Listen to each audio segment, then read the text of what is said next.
All right, welcome to the show, everyone. My guest today is Susan McVea. She's a business sales and strategist and coach. She helps online service-based entrepreneurs sell with more ease and less sleaze with a proven step-by-step sales process that makes her clients money and gets them serving even more of their dream clients.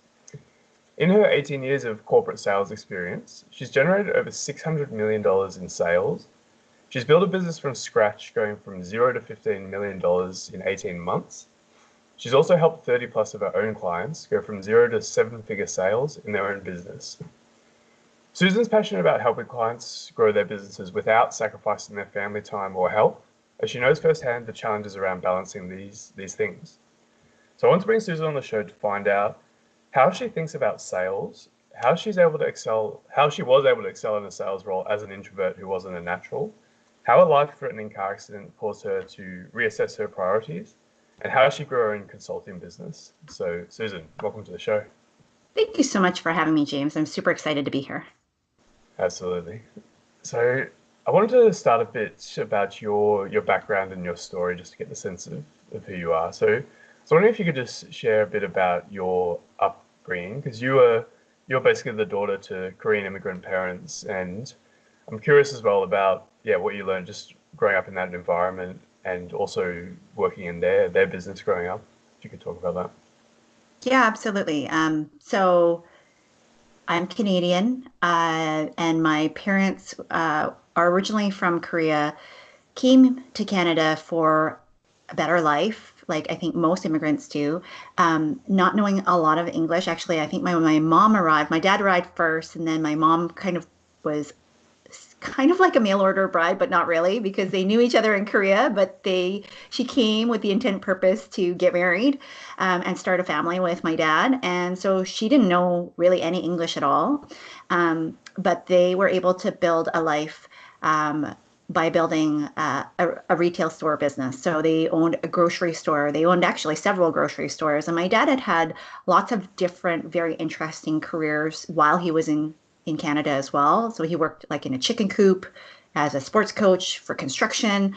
And what they really taught me through all of this was customer service, like having a heart of service and being charitable to others. Because even though we never had tons of money, we always had enough. Like I never felt like we never went without.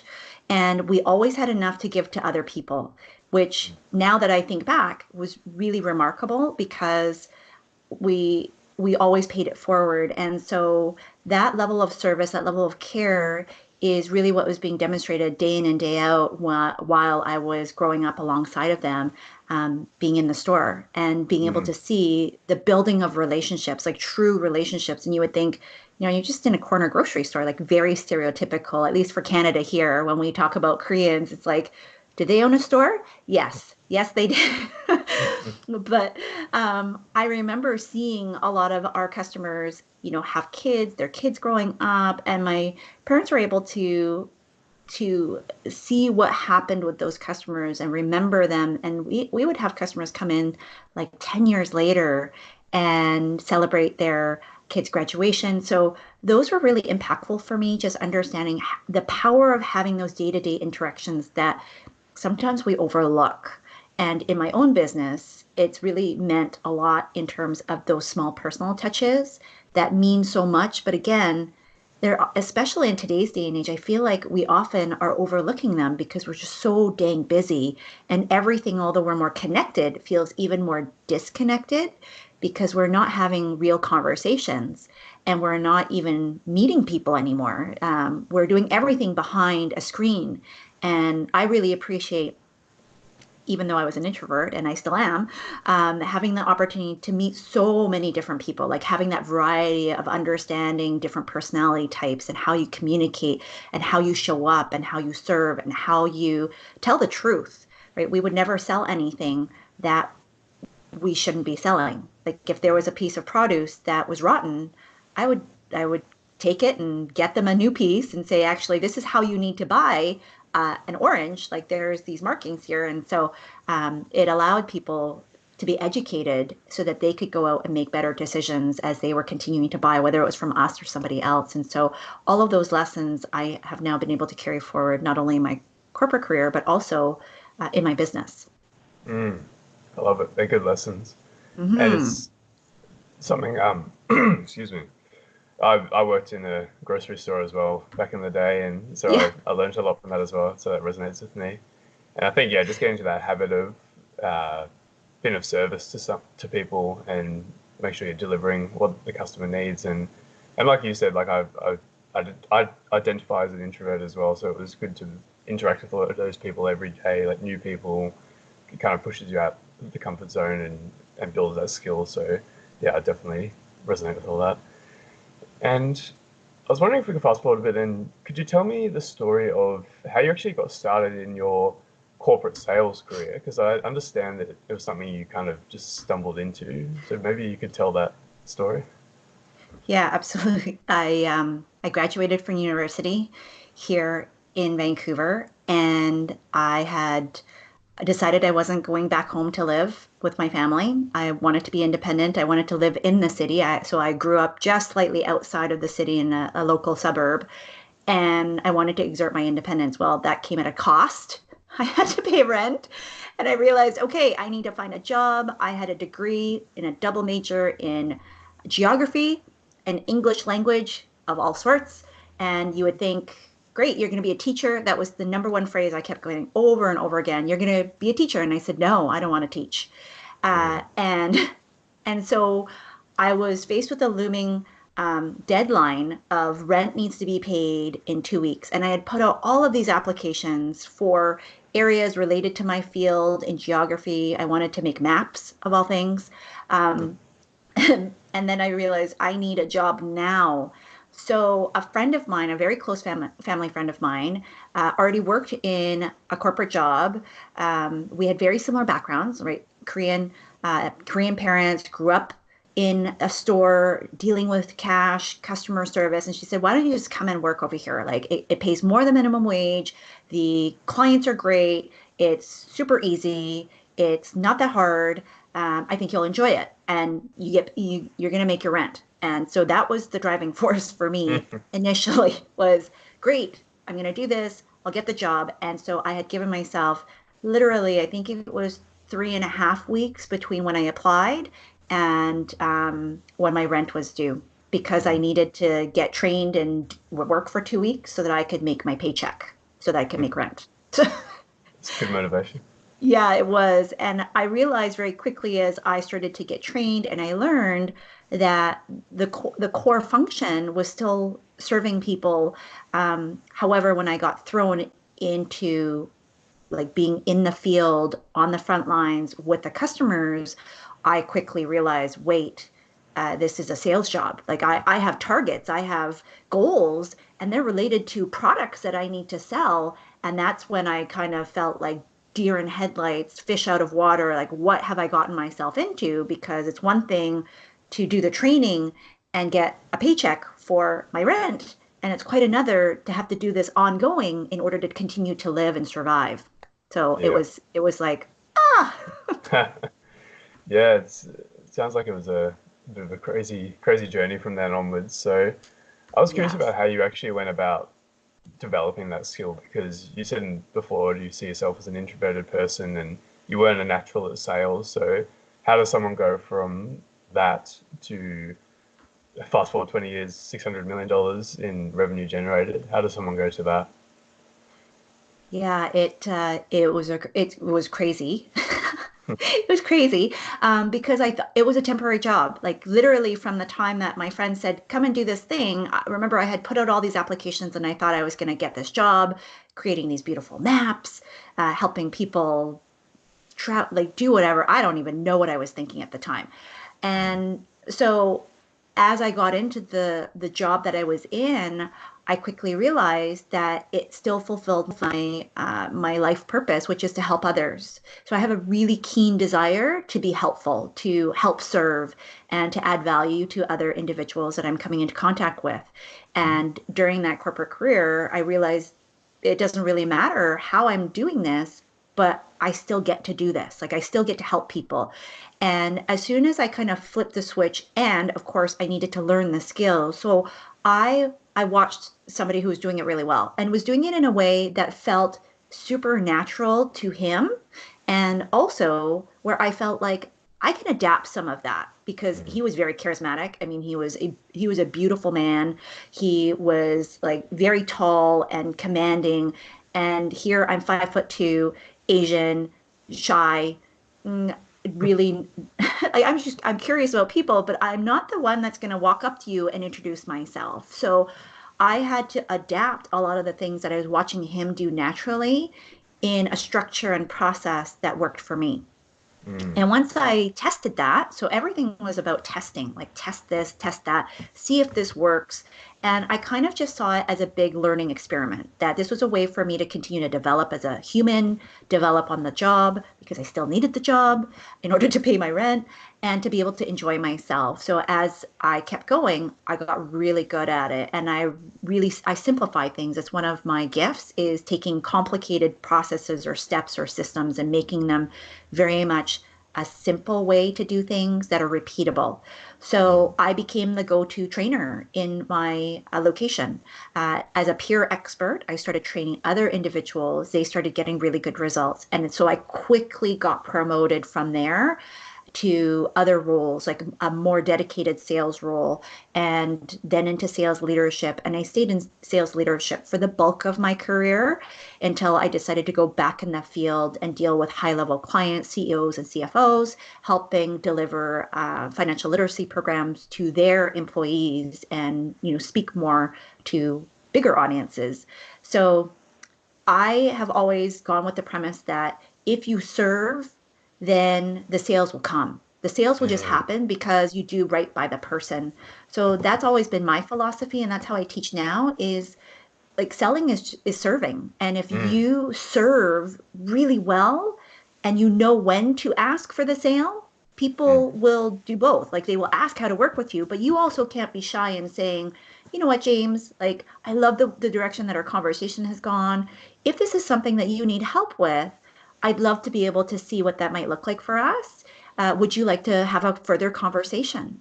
And that's Mm. it. It doesn't have to feel like pushy or buy my thing or you need to work with me now or you suck. Like none of that needs to happen, which I know Yeah. sometimes I've had those conversations and been the customer receiving that and feeling like I'm what just happened. Yeah. So so that's how the career kind of transpired. And then Mm. the sales targets were as a result of coaching and teaching people the same process, regardless of their background, their experience level, their personality type, whether they were introverted or extroverted, whether they were male or female, young or old. It works across the board because I have enough experience that I can help you to customize exactly what it is that feels good for you using my framework and my formulas in order to help you to get to the end success for you.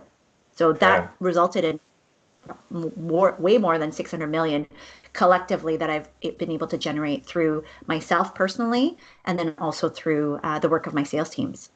Yeah. It's a cool story. And Thank you. yeah, I love that because it's like you said, you're just people think sales is like something you either have or you don't. But I think it's fair to say that you kind of it's definitely something it can be a learned skill and something that you develop. And I've definitely seen that in my own life as well. I like that you kind of just watch who is the successful people that resonate with you, like kind of distilling what they did and then adapting that to you, and then just running experiments, doing different things, and just figuring out as you go along. And I like as well what you said about that selling is serving, and that's something that definitely resonates with me because if you, as long as you got to believe in your product or what you're selling, and if you do believe in that product, then you are serving people by selling it to them. So I totally believe in that 100%. And Absolutely. yeah, and what I was curious about as well, sort of last point on like introversion. I'm curious on your opinion. Do you see that as a strength or a weakness when you were in your corporate sales? I see it as a strength, actually, because I think there's strengths on both sides. Like if you're extroverted or you're introverted. And I think sometimes introverts feel like we get the short end of the stick, personality wise. I know I felt like that. And then I realized, you know what? My introversion allows me to go deeper in my communications with Mm, people. And I think that that can't be underestimated, especially in today's day where a lot of folks are not paying attention, like not truly paying attention. They're not listening. They're hearing, but they're not actually listening. And I think finding someone who actually takes the time to, so here's the example. I'm sure we meet people all the time, and what's our natural inclination? Hi, how are you today? Right? That's a go-to question. How are you? And how many times do you not listen to the answer? Right? You mm, you like because you kind of expect somebody's going to say fine, and it's like, well, but if you actually looked at somebody, and I think this is where introverts in particular do take the time, because I know for me, I tend to listen and observe more than I might speak. mm, And that characteristic, I believe, is a strength, because if you say fine, but you don't look fine, you don't act fine, your body language is slumped, your facial expression looks a little terse, you've got a furrow in your brow, I'm probably going to ask, are you mm, sure everything's okay? mm, And I think that having that ability to read people, that deeper interest in really wanting to make a connection with somebody and to go narrow and deep is a skill set and a strength that most introverts do have.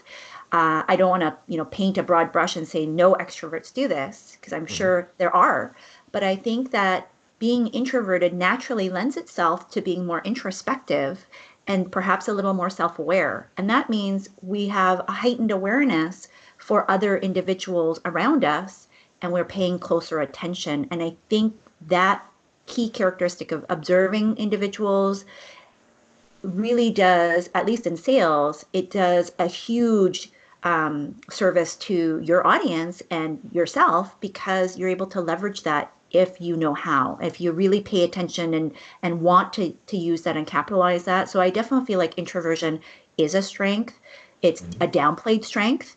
It's something that I think people feel like in order to sell, you have to be the loudest, most outgoing, and just crazy personality.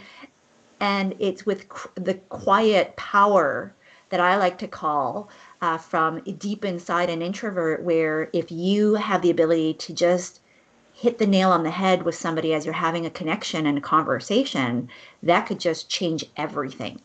mm. 100%. Mm. I couldn't agree more with all that. It's definitely, yeah, you, there's benefits to both, but I definitely see it as a strength for sure. Yeah. So I agree there. So April 15, 2011, something happened there that changed your life. Could you maybe tell us about that? Yeah, I actually I just got chills as you said the date, because we're coming up on very quickly on the anniversary on that. Um, it was a car accident. It was a major car accident. At the time, I think I downplayed it because, truthfully, I this was the third major car accident between the ages of 18 and 33. Mm. And I was telling my husband, I said, I think this all happened for a reason now as we're reflecting back. And he said, what? Not to drive? I said, I hear you, but at the same time, I was deeply unhappy in my career. I was looking for something. I was searching, searching, searching. And I didn't even realize it at the time, but that car accident happened at a moment where I think I really needed to pay attention. And I I didn't know that. I can see that now. But the car accident was a wake-up call that I actually ignored. I ignored because I didn't understand why it happened. In fact, I was pissed. I was like, this is super inconvenient. My brother-in-law and sister-in-law are coming over for dinner. I was now laid out on my bed all evening. I thought I was going to be going back to work the next day. I didn't. I ended up taking a 6-week leave. which should have been longer. Now looking back in retrospect, my car took, oh, sorry, it was a 6-day leave. My Mm. car took 6 weeks to get fixed in the auto body shop. So, I mean, just that alone, I should Yeah. have clued in, but I didn't. I really was treating myself like a machine, like a high-powered machine, and it needed to stop. And that was the first sign of me needing to pay more attention to myself and the things that I felt most important in my life, like my family. I had a growing family. I had 2 young kids at the time, and I wasn't taking care of myself. Like I Mm. kept putting myself last, and this searching for something that was going to give me fulfillment kind of happened right before the car accident happened, and yet I didn't pay attention. Like I went back to work and I kept going, going, going because my work gave me a huge amount of fulfillment. Mm. I had a lot of responsibility. It's one of the things that my parents had taught me that I didn't mention, but Mm. being the daughter of Asian parents who were very strict, very traditional, it's you do what you say you're going to do. And I was getting paid for a job and it didn't feel right to not be in the job doing it and still getting paid. I know that sounds crazy because I pay for my benefits, but now looking back, I realized that was part of my driving force is I had given a commitment to train somebody and being there for them was more important than being there for me, Mm. which um, which makes me really sad. But I'm also grateful for that lesson, that opportunity, because it's forced me to take better care of myself today. So out of that spun chronic pain. It morphed into a health diagnosis of fibromyalgia, chronic fatigue syndrome, and a whole bunch of other syndrome things that are now very well managed, but Mm. it kept snowballing into a point of no return alongside promotion. So this is where the challenge was. I kept Mm. doing really well in my personal and professional life, but from the inside, I was deeply unhappy. I was literally and physically broken. Yeah. And I was starting to I had a massive mental, emotional, spiritual breakdown in 2015. And it stemmed from that moment because I didn't pay attention. Yeah. Yeah, it's powerful. Mm.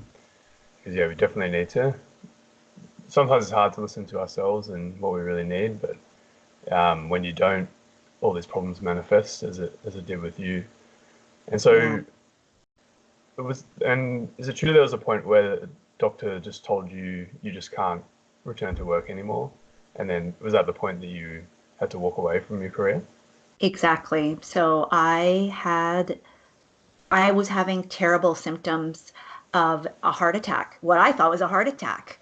I couldn't breathe, like just such deep compression on my chest. I couldn't take a breath at all. I couldn't speak, and the tears. So I booked the appointment with my doctor. I thought she would just give me something, right? Easy fix. Mm. Here, take this, and you'll be fine. Mm. No, she ran all these tests, and I sat there in the office thinking she's going to give me this prescription. I'm going to be on my way. And she turned to me and said, "You can't return to work." Mm. And that I just lost it. I was already on the verge of tears every time I was doing anything, to be honest. I couldn't explain it. And that was partly what scared me more than the physical pain because I'd already lived with it from 2011. This was now 2015, so 4 years later. And the fact that I couldn't contain my emotions was my undoing. And because I was client facing, I was talking to CFOs, CEOs, and high powered executives in big companies. The fact that I couldn't control my emotions and have a conversation was unacceptable. Like I would not be able to show up to work. Yeah. Um, so those 5 words, like they devastated me. And because I've never been not working. Like I grew up Yeah. with my parents and I've always been in the store. I got my first job at 14.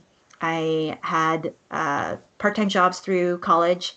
I had my own tutoring business, um, straight from college, right into corporate. So this was like the worst thing that she could have ever said. Mm. You basically lost your identity. Yeah. Yeah. Oh, you betcha. And I didn't realize it until much later that that's exactly what was happening. And that's why I was so sad. Mm. Yeah. So what happened? I believe it was about a year and a half period where you sort of you weren't able to work, and how was that period for you?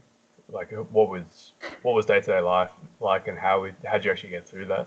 It sounds like Oh it my affected you gosh. pretty badly. James, at the time, because when I share this, people think, well, that sounds like heaven. You don't have you don't have to work, you don't have to do anything. You can do whatever you want. And I said, it was like hell. When I had that, it felt like it was forced upon me. It was Mm, not something that I would have chosen for myself. I didn't know what to do. And I went from having to be a doer to just being. And that was so hard. That has been the biggest gift, the biggest lesson through my entire life's journey. And I appreciate it so much now because it is a foundation piece for how I help my students and clients. But while I was going through it, it felt like torture. It mm, felt like it yeah, it felt like, oh gosh, telling somebody who loves to do something that you can't ever do it again. And but you can yeah, see it. It's like right over there, but you yeah. can't touch it. You can't do anything with it. You're like literally on pins and needles just trying to get to it. And I had to let it go. And it was so hard because I physically couldn't do anything. So I thought, well, I'm going to take care of the house and do all this stuff so that I can prove that I'm a worthy mom and a wife. Nope, couldn't do any of that either. All I could do every day was just get out of bed. Mm, And from being, a corporate high power sales leader that was used to calling the shots to not doing any of that, to forgetting to pick up my kids from school because I just forgot, mm, and having to put reminders to actually, it's 3 o'clock, pick up your children from school. Like simple things that I just took for granted. My mm, brain just literally shut down. My body just needed a break, and all I could do was survive. So I spent that time to just reconnect to who I was and still mm, am outside of my job. And it was really hard. It was really hard to actually identify who is Susan mm. outside of being an employee, outside of being a manager, outside of the doing. Who at the core of my being, who am I if I don't do that stuff? And it was a hard unraveling because I wasn't willing to let go of that identity for a really long time. Mm. Yeah. So it sounds like it was hard, a hard journey at the time, but something that you got a lot of value from in the end. Almost, Yeah. yeah, like a bit of a blessing in disguise. So Mhm. I was curious when did that start to sort of turn around? Like, was it just a case of time healing those issues? Like, you just really needed that time to kind of be in that space and work through that? Or when did this sort of start to turn around and you started working towards the projects you're doing today? Mm. So it was a process. The first part was actually healing, like giving myself, I was exhausted. So I think I actually was in an undiagnosed adrenal fatigue because I had been so stressed and constantly like living off of the stress to keep Yeah, going. So it's like you're driving on fumes. yeah. And all I did was sleep for the first 6 to 9 months. Like Wow, literally, out of 24 hours, I think I spent about 12 to 16 of that wow, sleeping. It was a lot of sleep. it's It was insane. a lot of sleep. It was insane. And it made me realize how tired I was, like how much I had depleted my energy resources that I needed that much sleep just to be able to function. So once that was passed, because I couldn't even think while I was still that tired, it and I realized, wow, it probably was a bad idea for me to do all the things that I was doing before because I was walking around like a sleepwalker, Mm. not really there and running off of God knows what other energy source that I no longer am tapped into. Like it is tapped out. So once sleep was addressed, then I started to say, okay, my priorities are my family and my health. What have I done to actually demonstrate that? Mhm. Do I take care of myself? Have I, like, what am I doing? And so I evaluated everything in my life to be able to start actually doing the stuff that I said I was doing, if that makes Mhm. sense, right? Mhm. So it was a journey of feeding my mind, my body, my spirit in a way that was going to help address the deficiencies that I had. So, um, with the health condition that I had, I started to get more support around like holistic health, looking at my diet, nutrition, more exercise, although with chronic pain, sometimes that's a double-edged sword. So it was a lot of research, learning, taking care, reevaluating what my purpose was. So I dug into podcasts and self-development books, and that's why we connected is because my love of podcasts is kind of what restarted my brain to be Mm. able to start thinking again because I had such cognitive impact with higher executive functioning that reading a book took me forever. Now I'm a speed Mm. reader, so it was really frustrating for me to spend, one book and I'd have to reread the sentence Mm. 4 or 5 times in order for it to connect. And it was through that journey of taking better care of myself that I started to think, A, can I go back to work at all? And B, if I go back to work, what does that look like? And if I don't go back to work, what else could I do? Like, and so I had to dig deep into if I'm not a doer and I am a being, then what does this being want to be? So Mm. it's kind of like, what do I want to be when I grow up? Because now I have to grow up again to revisit my whole life because I thought I was going to like live and die by corporate and retire like the guy in the office. Yeah. Um, and it was a lot of introspection, help and support from therapy, from doctors, from my friends and family, and then trying to reach out and start my own community, like trying to figure out how do I want to stay connected to people because I was starting at this point a little bit later on, I was getting very lonely. Mm. I was home all by myself and I saw my doctors and my therapists, but they're not the same as like not that they're not real people, Yeah. but they're not real people. They're not I my get it. friend. Mm.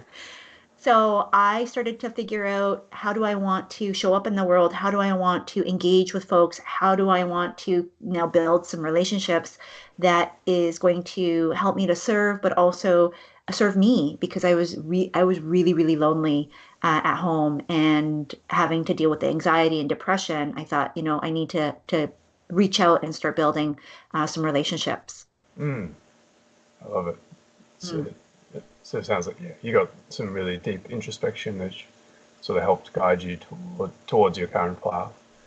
So I was wondering if you could maybe just let's talk about that now. You're sort of what you're doing now. Mhm. So yeah, I guess what do you do now, and how did how did you come to that point? How did it evolve into what you're doing today with your business? Yeah, absolutely. So I am a business sales strategist. I work in the capacity of like a coach slash consultant to help other business owners who don't have the sales skills that they actually need in order to have their business thrive and grow. And the way that it came about was, again, it was kind of by accident. Hmm. I know this is a common theme in my life, but I uh, I still was thinking I'd be able to go back to work. It wasn't until actually well into my business that I realized, wow, this is actually a thing. Like Mm. this could replace my corporate job. That Mm. wasn't the intention when I kind of stumbled into it. I found a mentor who had this amazing course that was going to basically teach me how to go from employee to entrepreneur. And and I did not think that I was cut out to be an entrepreneur. because remember, my vision with my parents was a brick and mortar store, set hours, and then no vacations, no healthcare because you're self-employed. And as much as I enjoyed it while I was growing up and the skills that it provided to me, it was very much what I was trying to escape Mm-hmm. when I went into corporate. Mm-hmm. And so going back to that was not really on my radar at all. What Mm-hmm. I was thinking was, I can serve people. Maybe I can help someone in doing this. And if it becomes a business or if it is able to provide at least a little bit of money for my family, great. Mm-hmm. But my original thought was I'm going to go back to work. I won't be Mm-hmm. working at full capacity and my income will be diminished. I'll be making less than I was before because I'm not at 100%. And then, as God universe has, the other plans develop. So Yeah. in taking this course, I realized that people really struggle with selling. I had thought originally my plan for my business was to be a success coach. I Mm. wanted I wanted everybody to be successful in whatever it was that they wanted to do. And so it was like, I think it was something like be successful on your own definition, or like, so similar to when people say live life on your own terms. Well, what the Mm-hmm. heck does that mean? so, Yeah. so I was, trying to package all of my life into one single solution, which was success, because I've Yeah. always been successful. Yeah. And it didn't hit the mark. And when Yeah. I utilized my secret power source as an introvert to just be quiet, pay attention, and listen, Mm-hmm. I heard people saying, I don't know how to sell. Mm. Selling feels sleazy. You know, I feel like I'm having to push people or convince them to work with me. I I'm having these great conversations, but they're leading nowhere. And I don't Mm. need more friends. I need more clients. Hmm. So all of these things that people were struggling with, especially females, that's where I was focusing my initial efforts. And I still work primarily with women. I thought, aha, I can help Mm. you. I can help you. And so it was just being of service and really trying to figure out how I could help folks that I realized, wait, this is how I can build this business and be able to help more people as a result. And it wasn't until, gosh, I would say like, so I hit six figures in 6 months Mm. in revenue in my business. Once I clicked that, once the switch flipped for me, and I made that realization. And it wasn't until maybe a couple months after that where I realized this could be a real thing. Like this could be the thing that I actually can do with the rest of my life and maybe not go back to corporate. So that Mm. was a huge realization for me that I don't need to be in corporate. Like I don't Yeah. need to do that because I was still actually holding on to that identity of corporate employee. Yeah. Yeah. It's definitely a big mindset shift to go from corporate employee to doing your own thing. And I Yeah. like the way you came to that. So you're looking at what's something that I have a strength in or something that I'm good at that other people find difficult, and kind of matching that with when people are actually telling you that they're telling you their problems, and then sort of focusing and narrowing down onto that one thing. So rather than this broad success coach definition, you kind of funnel it down to no, I help people get better at sales essentially, and so I Exactly. love that process. And I was Mm. curious as well, why is it actually important that the people you help, these business owners, why do they actually need to learn how to sell? Because isn't it something that people can just hire a salesperson and let them do the selling for them? Like, why do they actually need to know? Yeah, I love this question because it happens probably 50% of the time that that not that I'm trying to convince anybody, but I usually get a little bit of resistance. And so my answer to that is as a CEO, you need to know how you want your people to sell. It doesn't mean that you have to do all the selling for the rest of your business, like the life of your business, But if you don't have an actual process that you know works and delivers the full end-to-end customer experience that you want, that's aligned to your corporate values, right? So as much as that sounds very corporate-y, we have a Mm, business, we have a business vision, we have a business value, we have a business culture that we're cultivating either strategically, like with intention, or not. It's still mhm, happening regardless. mm, And if you don't know what that needs to look like, if you can't shape the direction of that, hiring a salesperson means they're going to do it their way, which might not be your way. And you won't know mm, the difference unless you actually go through the process yourself and understand what makes your unique client say yes to your business. You can hire, and I've done for you sales, but it only works really well when you are very clear on your brand, your vision, your message, your values, your offer, and that you're providing that level of direction to your sales folks, because not all salespeople are created equal, mm, and not all salespeople have been trained properly. So mm, you're putting your business results in the hands of basically a stranger mm, that you're relying on them to make sure your business survives. To me, that is not a good place to be in unless you are, yeah, unless you actually know what it is that you're doing such that you can manage them. Because half the time when I ask, do you know how to manage a salesperson? The answer is no. I yeah, have no idea. So now you've created two problems. You might have a broken sales process, and now you have uh, like a renegade salesperson that you don't know how to manage properly, that might be yeah, telling your client and your potential client something very untoward in order to get the sale. And that's not something that you want your brand or your business to stand for. Then you need to make sure that you kind of take the bull by the horns and learn at least enough that you are confident to teach and manage somebody else on what you don't want them to do. And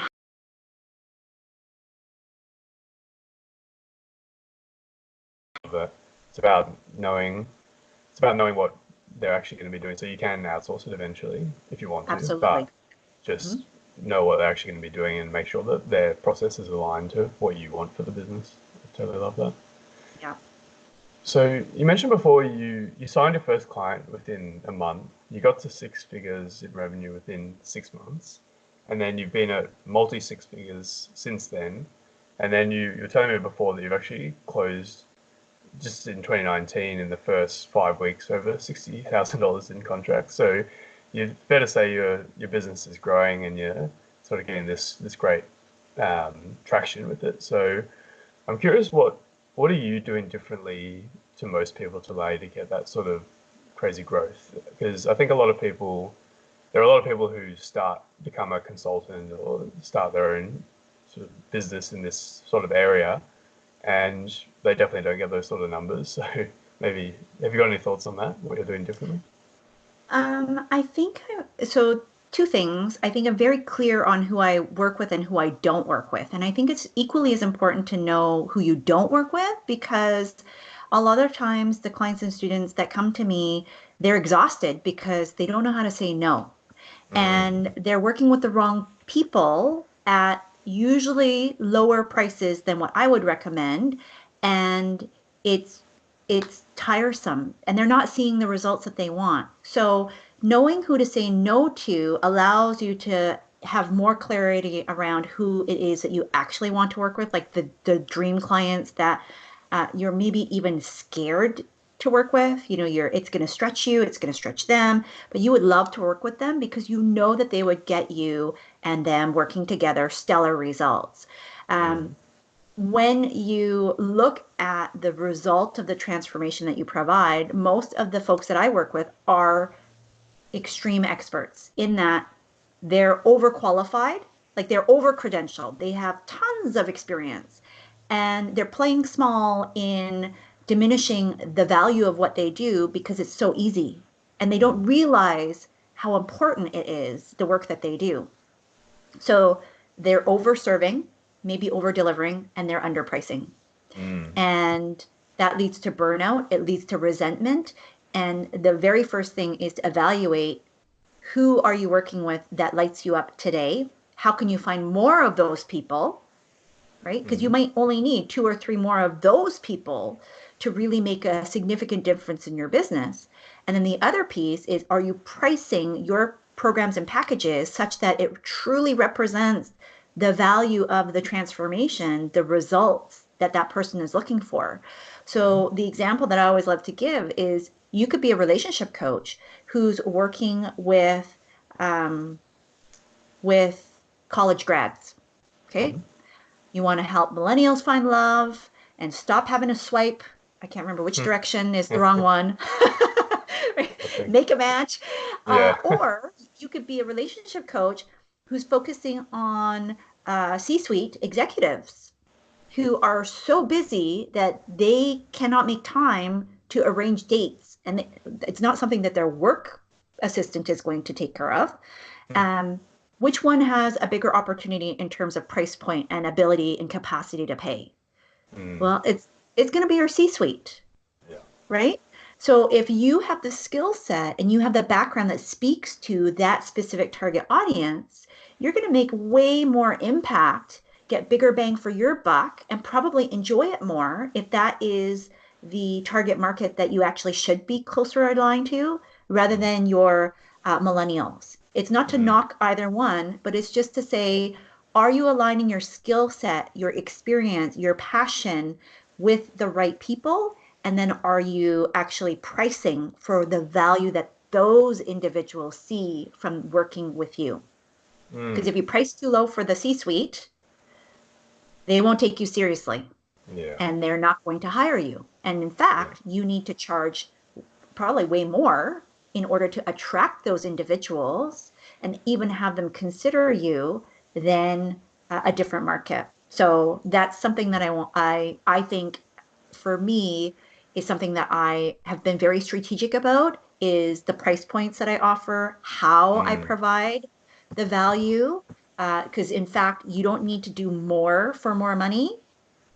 Yeah. Sometimes people want faster results, bigger shortcuts, more access, but it doesn't Yeah. necessarily mean more time. It just means delivering your programs or services in a different way that better suits what people are expecting when they pay for you. Yeah. I love that. Yeah, it's about looking at the value that you deliver rather than the time effort you put in. Totally get that. And it's funny you mentioned the dating, because I actually read the other day about someone who charges, I think, like $2,000 a month to run CEO's dating app profile. So I think there is an opportunity there. Yeah, and um, that's just to run a profile. yeah.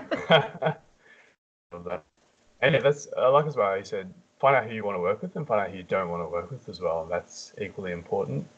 And talking about price points as well, it makes sense to me. Like a lot of the time people are scared because it's like you're basically putting a price on what you can do, and people do tend to undervalue themselves. So when they're putting that price out, they tend to do lower than they should. So yeah, I can definitely see a coach being able to help people sort of think that through more strategically and get better results. So I love that.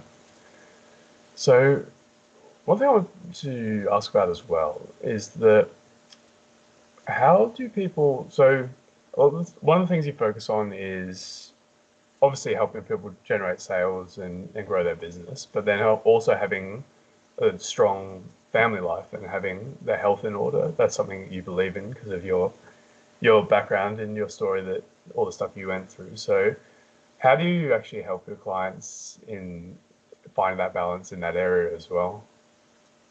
Yeah, so I try to lead by example, and model a lot of the behaviors that I want my students and clients to take on in their own lives. So, as an example, in my membership community, I don't post on the weekend. I tell them in advance when I'm going on vacation, and so for my upcoming vacation, I have told them in advance. This is why I structured the monthly content the way that it is. My team will be in here, but I'm not going to be present. I will not be Mm-hmm. showing up, right? Mm-hmm. And it's 10 days. You guys can survive. And and all of them are really excited because I said, this is an experiment. This is the first time that I've been completely offline for 10 days. Mm. Um, I'll let you know how it goes. And so Yeah. I like to be really transparent and telling them, was it difficult? What did I find myself trying to do, or what did I do? Because there's going to be certain things where I definitely feel like I want to give myself permission to still think about my business, but I don't necessarily have to do anything. And I always encourage them to ensure that they're not overdoing things. So one of the main focuses that we've been doing since January has been really narrowing down the time that we're doing like creating busy work and eliminating all of that Mm. by narrowing our focus. And so the one thing is a book. It's a wonderful book Mm. by Gary Keller and Jay Papasan, and a lot of us read it together. And I shared, the reason why and some of my key learnings and how they could be able to implement that in their business, so they can create time freedom. And it's not about doing more; it's about doing less better. And my main premise is always like, what's 1%? What's the 1% thing that you could do consistently every single day that will make such a huge difference? Because I know for me, with my health, that's what it took in order for Mm. me to get to the point where I have very well managed my health condition. I don't take any medication. Not that that's a bad thing. I have been there where I needed that additional supplement to help me, and I may try other things again to keep boosting where I'm at. But it was because I focused on 1%. Like, I'm just going to go for a walk every day. And so I Mm. encourage them to do a lot of self-care. I share with them what I'm doing in my own routines and how I create space in my life. I try and give them a bit of the behind the scenes of where I'm going with my family and how I spend time, and the fact that when I schedule certain calls, it is around the schedule of my kids going to school. So, between usually 3 and 4 or 2:30 to 3:30, nothing happens because whether or not I pick up my kids from school, it gives me the ability to choose that for myself Mm. and to be able to make sure that I'm demonstrating that for my students as well. So I'm always challenging them to make sure that they celebrate, that they take time, that they don't take on too much when they're setting their weekly targets and goals for their activities. And it's not like this big laundry list just for the sake of filling up time and space, but it's really done intentionally with an idea of what that's going to get them at the end. Mm. Yeah, I love that. Mm. This again comes back to just doing high leverage activities and not just trying to fill out a calendar for the calendar's sake. So I love Yes. that. And what do you think? So you've obviously been at different stages of your own business, and back in your corporate sales career, you obviously saw businesses at varying stages of where they were at in terms of like scale. And from your experience, what do you think the difference is? Like, what do people need to do differently when they're starting out in their own business and just sort of trying to get traction and get it off the ground, versus when they get a bit further along and they're looking at actually scaling that up to the next level? What's the difference in like the mindset and the things they need to do? Do you have any thoughts on that? Yeah, I would say that the biggest difference between starting out and scaling in terms of mindset is in delegation. Mm. Delegation, because, and I can't remember who says the quote, like, if you want to go fast, go alone. If you want to go far, go together, something like that. Yeah. And I think when we think about the vision of scaling, typically you're going to need help. Now, Mm. the amount of help is going to vary, but I know very few business owners or entrepreneurs that have gotten to a high level of performance and results all by themselves, like literally all by themselves. Yeah. And that means that you have to get out of the mindset of doing everything on your own and thinking that it's faster to do it by yourself, because it is faster to some degree to do everything by yourself. But if you want to keep doing that and have a life, you can't. It's just not possible, right? You're going to be working 22 out of your 24 hours. That is not sustainable in my definition of the word. And I think it's really important that as we continue to grow, the piece that keeps coming up, and it's interesting you've asked this question today, James, is we need to step into a leadership role. And I know that sometimes people feel like, and I polled my audience this week and I said, do you consider yourself a business owner, an entrepreneur, or a CEO? And it was very interesting that a lot of the answers were around the fact that nobody really identified with CEO. And yet, in fact, like truly scaling a business requires you to think like a CEO because a CEO does not do all the things. A CEO does not manage all the people necessarily. A CEO is not the expert in all of these different functions and roles and responsibilities. And they don't care if the projects get done tomorrow or next week, as long as they get done. And the more that we can step up into a leadership role, which again is a shift in mindset between a startup where you are putting out all the fires, doing all the things, wearing all the hats, and trying to learn all of the stuff at the same time, it can feel very exhausting. And you get stuck in that hamster wheel of doing, doing, doing. So I really equate it back to what I was doing in my corporate life, where it was like doing, doing, doing, doing, doing. And you're running now another rat race, except it's your making. And it's really hard to get off that wheel if you can't shift into the new dialogue or the new story of, I don't have to do everything. I need to be the leader and I need to teach and help people do the things that I need them to do in order to support and sustain my business and meet my business objectives. Mm-hmm. I love it. Mm. Yeah, I can imagine that'll be one of the harder things that you have to walk your clients through. Sort of, because in a way, I guess sort of letting go of a bit of control of your baby in a way. So I can imagine Right. that'll be a tough mindset shift to go through. Yeah, it is. Delegation, control, trust, Yeah. and boundaries. It's also being able to have boundaries. So if you don't have boundaries, it's really hard to delegate because you can't say where that division in the line, the dividing line in the sand happens. And it also requires a systematic way of doing business, which means you can't do it different every single time. As a Mm. creative, that sometimes is a bigger shift as well. That kind of goes part and parcel with being able to delegate is you need to have, I hate saying the standard operating procedures, but the Mm. SOPs and systems and systematizing your business is required to scale. Whether you are a small business, medium, or larger, it is required at all levels to be able to make sure that you keep your sanity. Yes, Yeah. absolutely. And yeah, when you can start to systematize things, it takes the cognitive stress off you, and then allows you to Mhm. slot other people in who can then do that work for you. So I totally believe that. Absolutely. Mm. Well, sort of coming up on the tail end of the interview here, Susan. This has been awesome so far, but just a few more quick questions. Yeah, I just absolutely. want to know, what are you up to this year? What's next for you? What's next for the business? Is there anything in particular you're working towards in 2019? For me, I have a really big goal for 2019 and beyond, which is to help a million entrepreneurs in whatever capacity that looks like for them. Um, and that's one of the reasons why I'm here speaking with you is to see if there's somebody out there who just needs to hear what I'm saying and sharing today. If so, I'm super glad and grateful that you're here listening to us today.